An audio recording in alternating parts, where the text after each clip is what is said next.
Podcast Network Asia.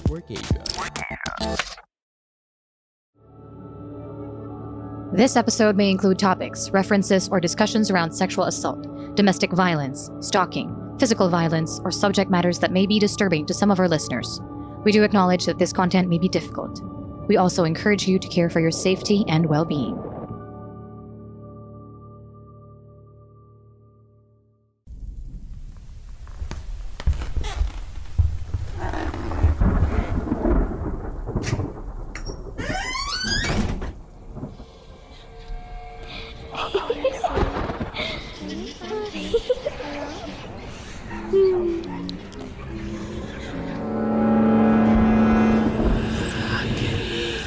Stories Philippines Podcast.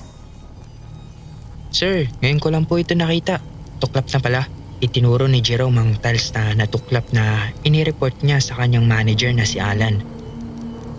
Mas malaki pa yan kung baka hindi natin ipapagawa agad. Saka makakatisod yan. Lalo na sa mga bata. Sa pwesto pa naman ng mga candies yan. Dumiskarte ka na lang ng gagawa niyan, Jerome. Igagawa ko na ng report para mapondohan. Sige po sir, asikasuhin ko po agad mamaya pag out ko. Okay, sino bang kapalitan mo mamaya? Si Janice sir? Sige, pansamantala ay lagyan mo muna yan ng signage para hindi na madisgrasya pa. Utos ni Alan. Okay sir.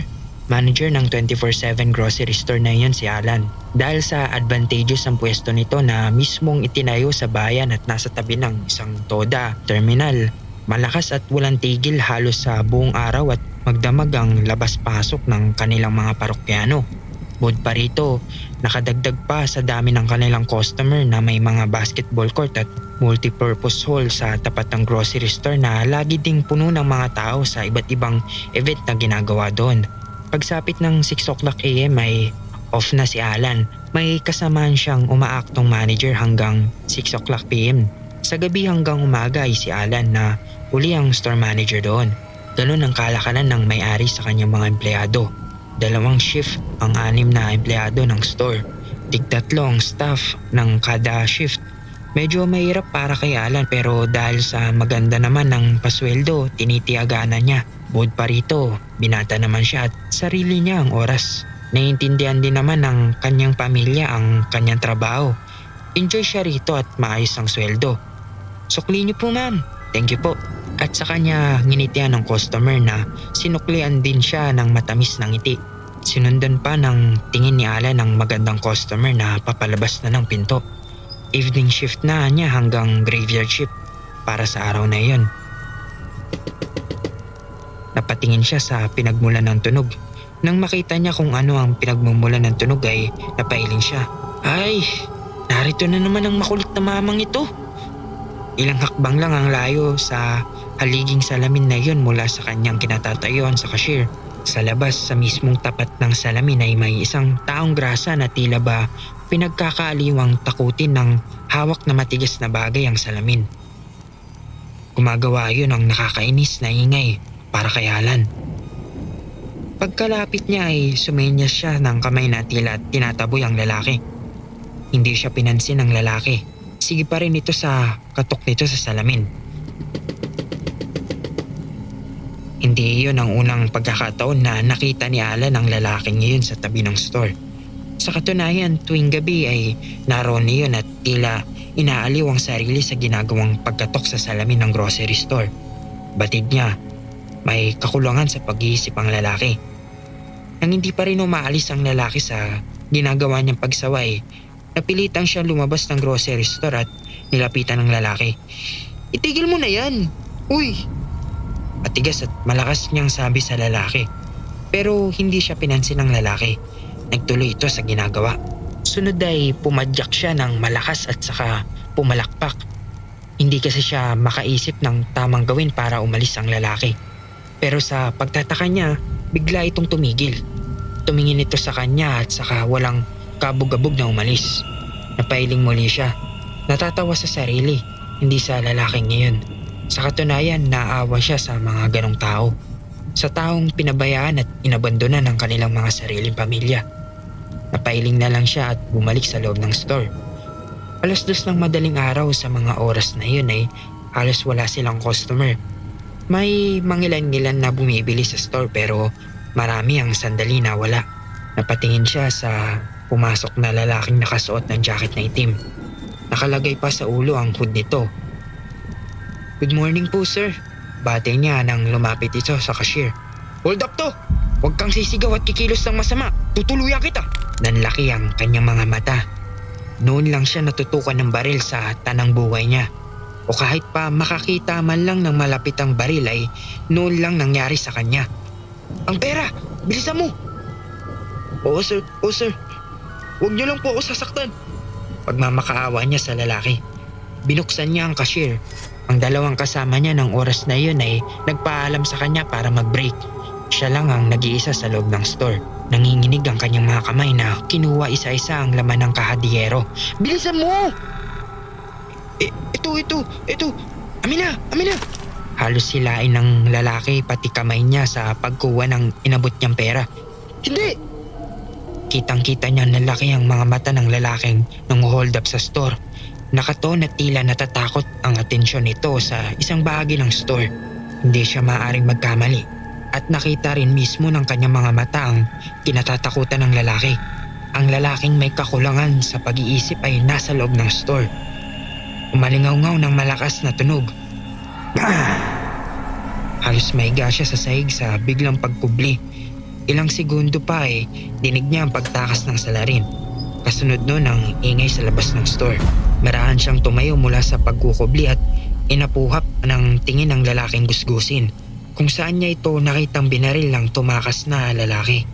Pero sa kanyang pagtataka, walang katawan ng lalaki siyang nakita. Walang anumang bakas na may binaril doong lalaki. Nilapitan niya ang lugar. Nagbabaka sakaling buhay at gumagapang ang lalaki pero sadyang anumang bakas ng may lalaki doon ay wala. Maya-maya pa ay napansin niya ang kaguluhan sa labas. Pagkway may mga pulis na pumasok ng grocery store at hinila ng mga ito ang lalaking nakaposas na nanloob sa store. Marami ding mga usi na naiwan sa labas ng nakamasid. "Nanloob nga ba ang lalaking ito sa inyo?" Tanong ng pulis sa kanya. "Opo sir, may binaril nga po yung lalaking yan. Yung lalaking madalas natambay dito sa tabi ng store. Pero hindi ko po makita." "Multo ang lalaking yun! Multo siya! Pinatay ko na siya!" Palaho ng holdupper. "Tumigil ka!" Saway ng mga pulis dito. "Pwede ka bang sumama sa amin sa presinto para makunan ng payag?" Sige po. Buti at narito na rin po ang mga kasama ko." Sa presinto, isinalaysay ni Alan ang buong pangyayari. Maging ang malaking palaisipan sa kanya ang lalaking binaril ng holdupper na tila bulang naglaho sa loob ng grocery store. Umamin ang holdupper sa krimen. Ikwinento rin nito na siya ang pumatay sa lalaking gusgusin bago pa niya nilooban ng grocery store. Pero ang palaisipan kay Alan at sa mga pulis, walang anumang bakas ng lalaki sa loob ng grocery store. Pero ang walang buhay na katawan nito ay nakita sa isang madilim na lugar sa bayan din mismo. Samantalang si Alan at ang holdupper ay nagpatotoong nakita nila mismo sa loob ng grocery store ang lalaking gusgusin. Ilang araw ang lumipas, balik trabaho na si Alan. Patay na nga ang lalaking nagpapakita sa kanya tuwi na sa salamin ng grocery store. Pero sa sarili niya, may ipinagpapasalamat siya sa lalaking iyon dahil ang paniniwala niya, ang espiritu nito ang nagpakita ng gabing iyon para siya iligtas sa kapamakan.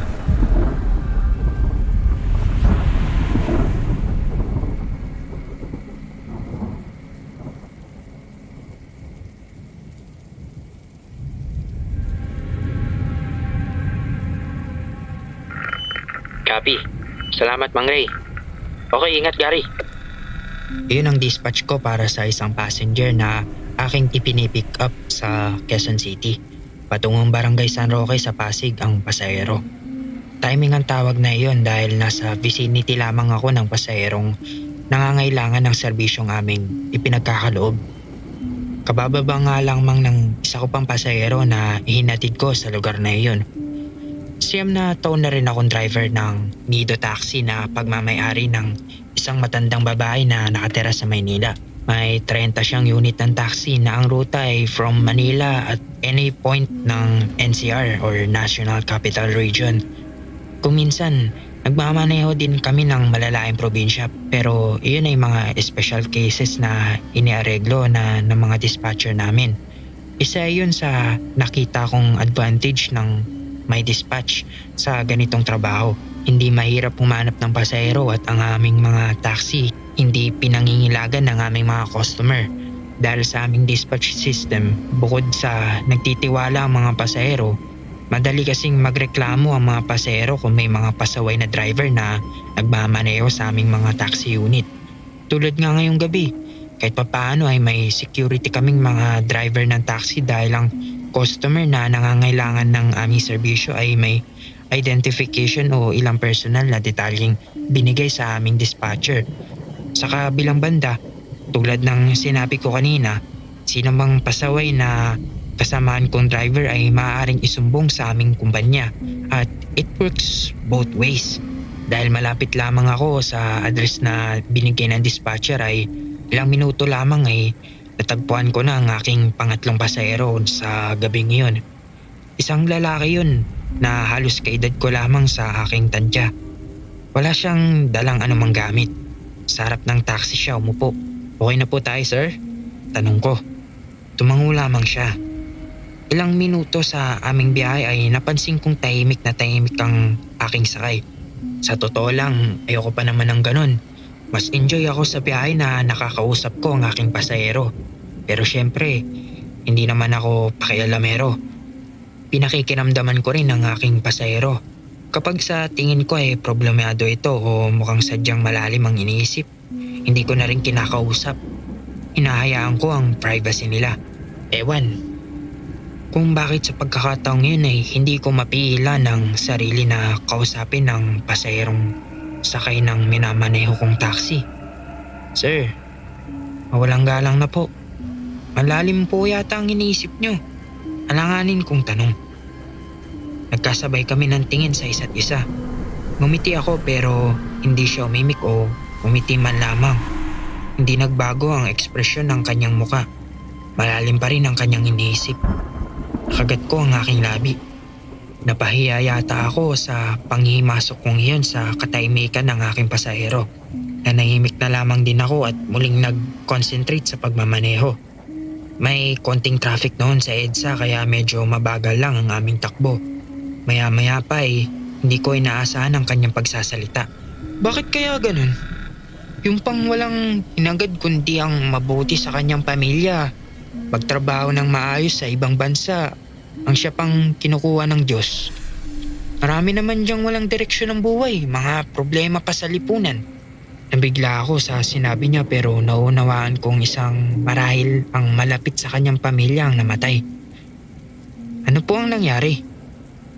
"Aksidente sa trabaho, nahulog sa ginagawang building.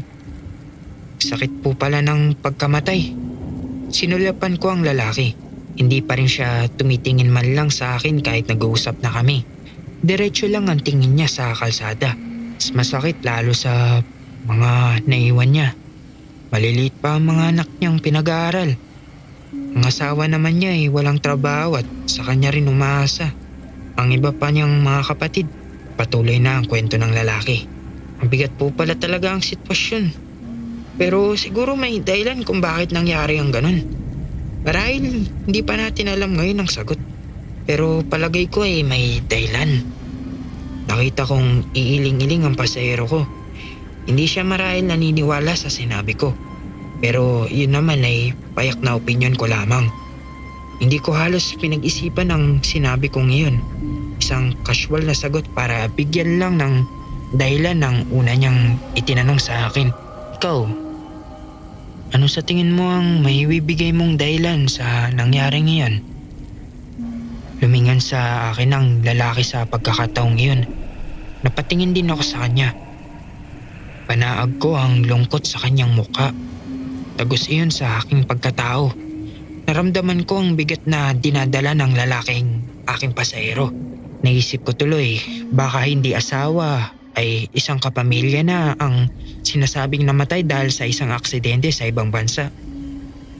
Hindi ko po kayo masasagot sa tanong niyong yan, sir.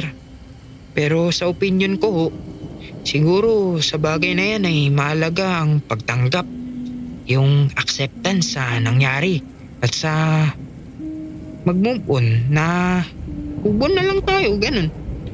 Yun ang sa tingin kong pinakamahalagang gawin ng mga naiwan niya. Katahimikan ang sumunod. Napansin ko na lamang na natatanaw ko na ang address na ibinigay sa akin ng dispatch. Nakikita ko na nga na marami ang naglalamay sa isang pangkaraniwang bahay na may 2 palapag. Sa tansya ko, sa dami ng nakikiramay sa namatay, mabuting tao ito. Sir? Oh? Saan na yun? Hindi ko alam kung papaanong nakababa ng taxi ang lalaking yun nang hindi ko namamalayan. Inis agad ang naramdaman ko. Naisan ako ng gagong yun. Iginala ko ang aking mga mata. Nagbabaka sakaling makita ko pa ang lalaki.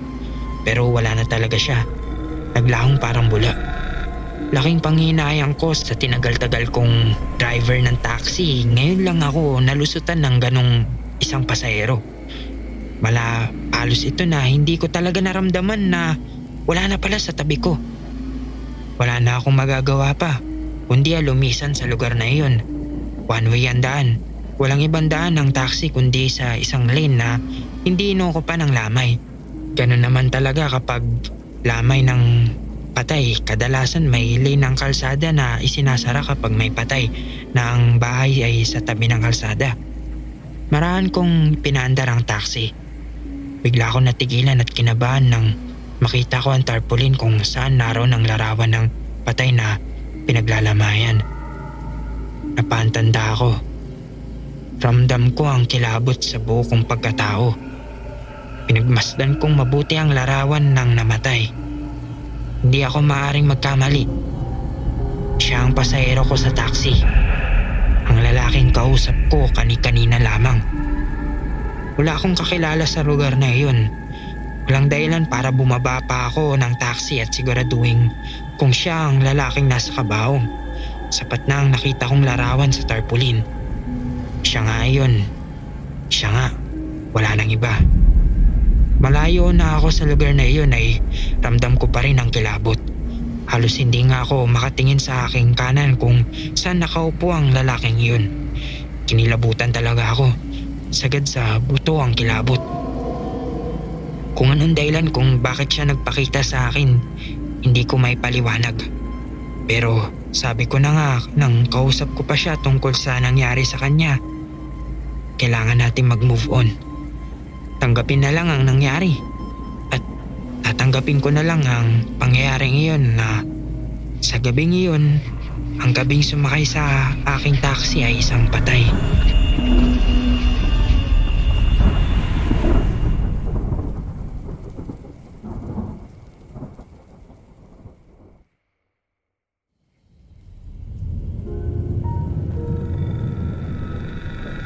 Unang araw ng pamilya Hermosa sa bagong bahay at lupa na nabili nila sa Laguna. Malawak ang lupain subalit halatang napabayaan. Ganon din ang malaking bahay na tila abandonado. May mga lumang kasangkapan na kasama na sa binayaran nila. Ma, bakit ba tayo dito lumipat? Tanong ni Criselda sa ina. Malaking bahay, malawak na lupain sa murang halaga. Kasywal na tugon nito habang nililinis ang bahay katulong ang 3 mga anak. Mura? O meron ka lang gustong iwasan sa Maynila? Ang prangkang balik na tanong ni Carlo, ang panganay sa magkakapatid. Isang makahulugang tingin naman ang ibinato ni Miranda sa binata. Padabog na tinalikuran ni Carlo ang ina. Pagpatuloy niyo ang ginagawa niyo. Kakausapin ko na lang ang kuya niyo. Sinundan ni Miranda ang anak na nagtungo sa teresa ng bahay. Carlo, tama ka. Nandito tayo para makapagbagong buhay. Para malimutan natin ang sakit na dulot na ginawa ng ama nyo. Gusto ko lang din kayong protektahan. Malalaki na kami, ma. Ako nagtatrabaho na. Si Criselda nasa college na. Si Mimi naman nasa high school na. Wala na kayong dapat ipag-alala sa amin. Naiintindihan namin na iniwan tayo ni Papa para sa ibang babae. Nakasimangot na sabi ni Carlo. Alam kong hindi niyo gusto ang paglipat dito pero sana maintindihan niyo rin ako.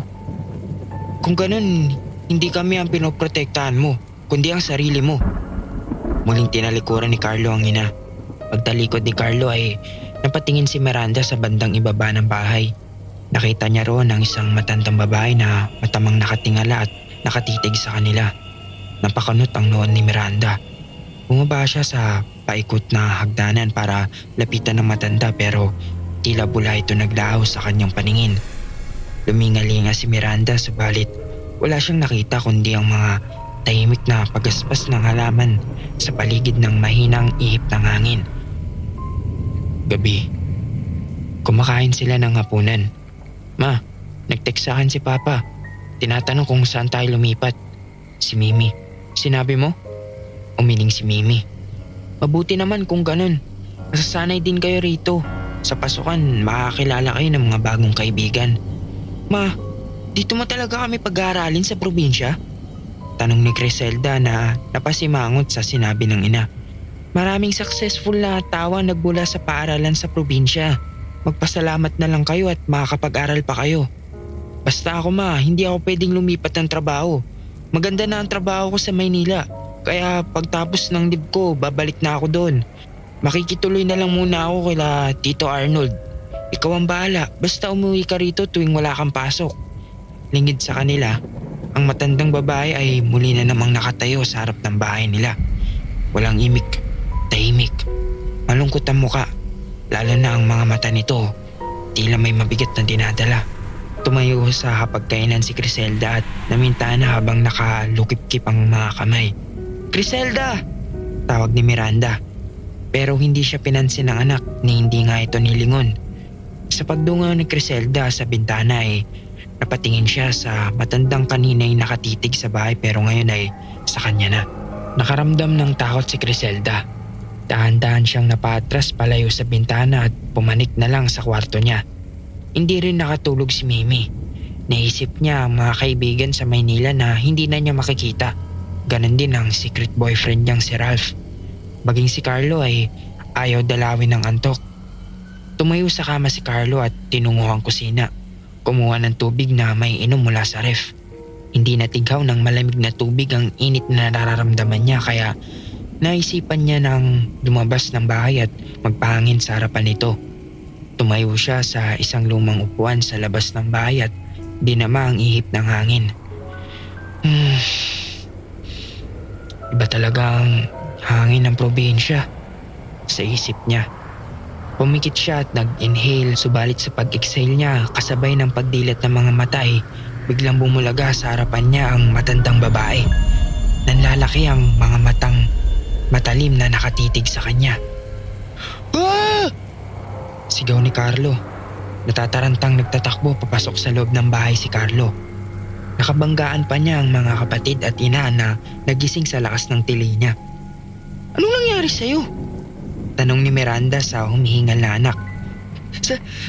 Sa labas po may aswang! May aswang! Nagkasabay na sabi nila Criselda at Carlo. Oo, matandang babayang masama ang tingin niya sa akin.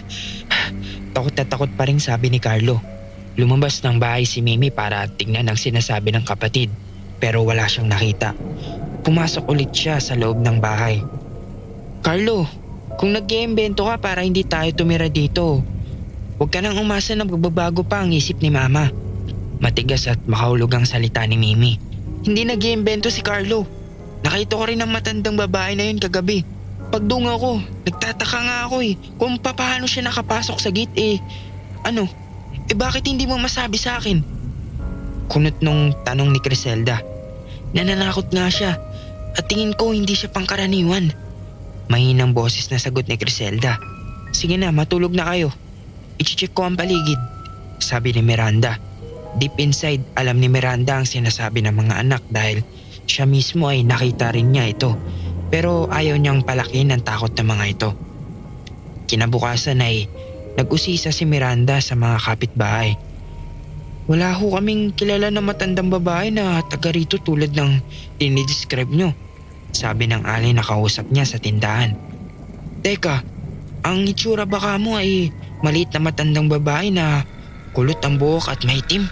Singit ng matandang lalaki na siyang bantay ng tindahan. Oo, ganun nga. Nagkatinginan ng Ali at ang matandang lalaki. Pero imposible namang makita mo pa si Ka Irma. Tagal na siyang patay. Magdadalawang taon na yata. Sabi ng matandang lalaki. Sino si Ka Irma? Kunot nung tanong ni Miranda. Si Ka Irma ang isa sa 3 magkakapatid na nagmamay-ari ng lupain at bahay na nabili nyo. Ang matandang lalaki. Ha? Pero si Mr. Gomez ho ang may-ari na nagbenta sa amin ng bahay at lupa. Ang 3 magkakapatid kasi ay pinag-aral ng mga magulang nila sa Maynila. Pero ang balita, hindi sila nakatapos at sa halip ay napariwara ang mga buhay nila dahil sa kanya-kanyang dahilan. Maagang nag-asawa, nagbarkada, pinauwi sila ng mga magulang dito pero wala isa man sa kanila ang bumalik. Hanggang sa misteryosong namatay ang mga magulang nila sa loob ng isang kwarto at ang sabi ay kinamkam na raw ni Mr. Gomez ang bahay at lupa dahil may malaki raw na utang ang mga matatanda. Pilit binabawi ng magkakapatid ang pag-aari nila pero tumanda na sila at nakamatayan na nila ito. Kung si Ka Irma po ang nagpapakita sa amin, ano pong dahilan? At bakit siya ang nagpapakita? Yung 2 pa niyang kapatid. Mrs. Miranda, hindi niyo pa po ba nagigets? Maaring hanggang ngayon ay hindi pa rin matanggap ni Ka Irma ang pagkabigo nilang mabawi sa bahay at lupa at yung hindi nila pagkamit sa hustisya tungkol sa misteryosong pagkamatay ng mga magulang nila. Tungkol naman po doon sa 2 niyang pang kapatid, hintayin niyo na lang po na magpakita rin sila. Sabay tawa ng Ali sa biro niya sa ulian ng sinabi niya. Hindi natawa si Miranda. Bumalik siya ng bahay na marami pa rin katanungan sa isip. Nasa isip din niyang ipabless ang bahay. Pero mukhang huli na. Carlo? Griselda? Mimi? Hinahanap niya ang mga anak. Nalibot na niya ang buong kabahayan ay hindi pa rin niya nakikita ang mga ito. Tinawagan niya ang mga cellphone nila pero wala isa man sa kanila ang makontak niya. Mga anak, nasaan kayo? Umiiyak na si Miranda. Hindi niya iniisip na tinakasan siya ng mga anak dahil ang mga importanteng gamit ng mga ito ay nananatili sa kwarto. Samantala sa basement ng bahay na lingid sa kalaman ni Miranda, kasama ni Mr. Gomez ang magkakapatid na pawang mga nakatali at may busal ang bibig. Pagkatapos niyong mamatay, isusunod ko na ang ina niyo. At pagkatapos ay mapupunta na ulit sa akin ang bahay at lupa na to. At hindi magtatagal ay mabibenta ko na ulit sa murang halaga. Ayos, di ba? Galit ang ekspresyon ng magkakapatid. Wala kayong pinag-iba sa 3 magkakapatid na siyang tunay na may-ari nito. Mga walang kwenta. Nakikita niyo ba mga kalansay na yan? Mga nangupahan rin dito ang mga yan at mga minalas din tulad niyo. Biglang nanlaki ang mga mata ng magkakapatid na ang lahat ay nasa likuran ni Mr. Gomez. Unting-unting napalingon si Mr. Gomez at nanlaki rin ang mga mata nito nang makita si Ka Irma sa likuran. Patay ka na! Patay ka na! Patay ka na! Sigaw nito. Tatakbo sana si Mr. Gomez bakit palabas sa basement pero biglang humarang sa pintuan ang 2 pang kapatid ni Ka Irma na isang matandang babae at isang matandang lalaki. Pinagsalikupan ng 3 magkakapatid na multo si Mr. Gomez hanggang sa mawalan ito ng buhay. Hindi man may paliwanag ng 3 magkakapatid ang nasaksihan, pati na ang pagkalaglag ng tali nila sa kamay ay lakas loob nilang kwento sa ina ang buong pangyayari. Mula sa palihim na pagpasok ni Mr. Gomez sa bahay at pagpapalanghap sa kanila ng pampatulog para magdala sila sa basement at may gapos hanggang sa kamatayan nito. Pati na rin ang pagpapakita ng 3 multo. Puno man ng kasiyahan si Miranda sa muling pagkakita at pagkakaligtas sa mga anak ay hindi naman niya maintindihan kung bakit patuloy na nagpapakita sa kanila ang 3 magkakapatid at masama pa rin ang tingin sa kabila ng pagkasawi ni Mr. Gomez. kahit pa napapendisyonan na nila ang bahay at buong lupain. Ma, nakita ko na naman siya. Si Mimi na takot pa rin. Natatakot po kami. Lalo na lumuwas na ng Maynila si Kuya at si Criselda. Isa na lang ang iniisip kong dahilan. Baka ayaw nilang may tumira pa sa pagmamay-ari nila. Dahil hindi kasi nila ito nabawi noong nabubuhay pa sila. Kahit pa nabigyan na ng justice ang pagkamatay ng mga magulang nila sa pamamagitan ng pagkamatay ni Mr. Gomez.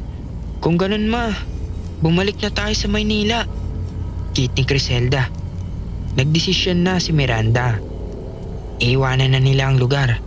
Habang nag-aakot sila paalis ay nilapitan siya ng kapitbahay. Kailangang nakita naming nag-aakot paalis. Yung mga tumira bigla na lang naglaho. Bulong nito. Talaga? Yun lang ang tugon ni Miranda dahil alam na nila ang kasagutan.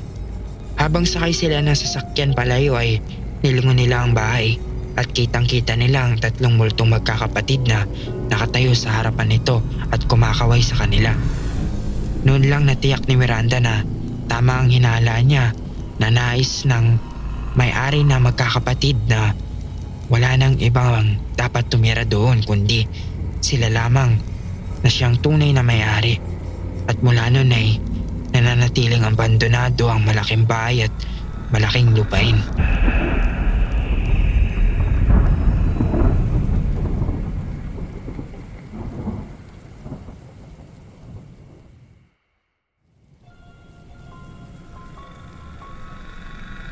Si Berto ay isang bantay sa fish pond.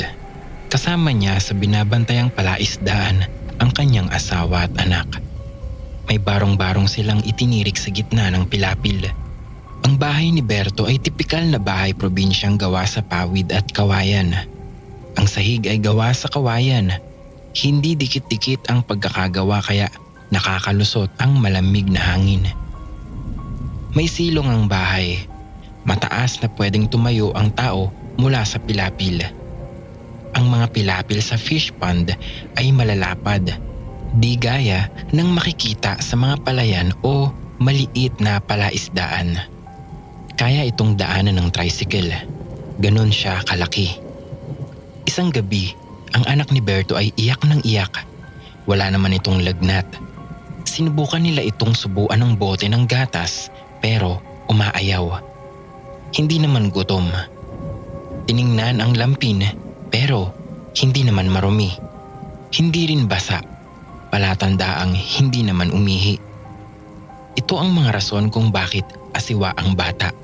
Nang halos mga 2 oras ng tuloy-tuloy na pag-iyak ng bata nang walang dahilan, inaningnag ni Berto ang siwang sa sahig malapit sa kung saan nakahiga ang bata.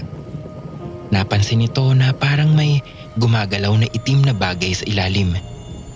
Sinipat niyang mabuti at napansing para itong may pares ng pulang mga matang nakadukwang. Nanlilisik ang mga mata ng itim na bagay sa silong. Mamaya pa, gumalaw ulit ito at napagtanto ni Berto na ito'y isang malaking asong itim. Kinabahan si Berto. Tama ang hinala niya. May kakaibang nararamdaman ng bata kaya umiiyak. May sigbin sa silong. Kinuha ni Berto ang pugakahang o yung shotgun. Kinasa ito at dahan-dahang bumaba ng hagdanan. Sa may kusina siya dumaan sa may likuran ng sigbin. Pagkababa ng hagdanan, dahan-dahang gumapang si Berto papunta sa silong at nakita ang sigbin na nakatingala. Nakadungaw sa sahig kung nasaan ang umiiyak na sanggol. Nakalabas ang dila nito at nanlilisik ang mga mata. Di gaya ng ibang aso, malalaki ang hibla at tirik ang mga balahibo nito. Ang sigbin ay maskulado at matangkad. Habang tila sarap na sarap ang sigbin sa pagkakadungaw, pinaputukan ito ni Berto. Umalingaw-ngaw ang pagsabog ng pulbura ng shotgun. Tinamaan ng sigbin sa likod. Tumalsik ito at natumba. Nangisay, ngunit pumipiglas na tila nilalabanan ang mga bulitas na tumama sa baga nito. Laking gulat ni Berto nang bigla itong tumayo at kumaripas ng takbo. Pinaputukan ito ni Berto, ngunit hindi niya alam kung tinamaan pa ulit. Sinubukang habulin ni Berto ang sigbin. Mabilis ang takbo nito kahit na nawawala sa balanse. Bumaba ito ng pilapil at dumaan sa mga punong bakawan. Dahil sa sobrang dilim na sa ibaba ng pilapil, hindi na ito nakita ni Berto. Bumalik si Berto sa bahay at nadatnang tahimik na ang bata. Kinabukasan, tiningnan ni Berto ang silong. Wala namang bakas ng dugo. Sinuyod nito ang pilapil pero wala namang makitang palatandaan na may nasugatang sigbin sa lugar na iyon. Lumuwas si Berto ng bayan upang bumili ng mga pangangailangan. Narinig niya ang kwentuhan na may isinugod sa ospital na isang lalaking nabaril nung nakaraang gabi. Ayon sa usap-usapan, natagpuan ng lalaki na duguan sa may pilapil. May tama raw ito ng baril sa likuran. Dayo lang sa lugar ang biktima. Nagtataka ang lahat kung ano ang ginagawa noon sa fish pond, gayong hindi naman ito bantay at wala namang rason para ito makarating sa palaisdaan. Gumapang ang kilabot sa batok ni Berto. Alam niyang iyon na ang sigbin na nabaril niya. Inimbestigahan niya ito at napag-alamang ang pangalan ng nabaril na lalaki ay Danilo. Nakatira ito sa Yating, isang malayong lugar na nasa itaas ng mga bundok. Isa ang lalaki sa mga binabanggit ni Bansing na kasama niya sa council ng mga aswang.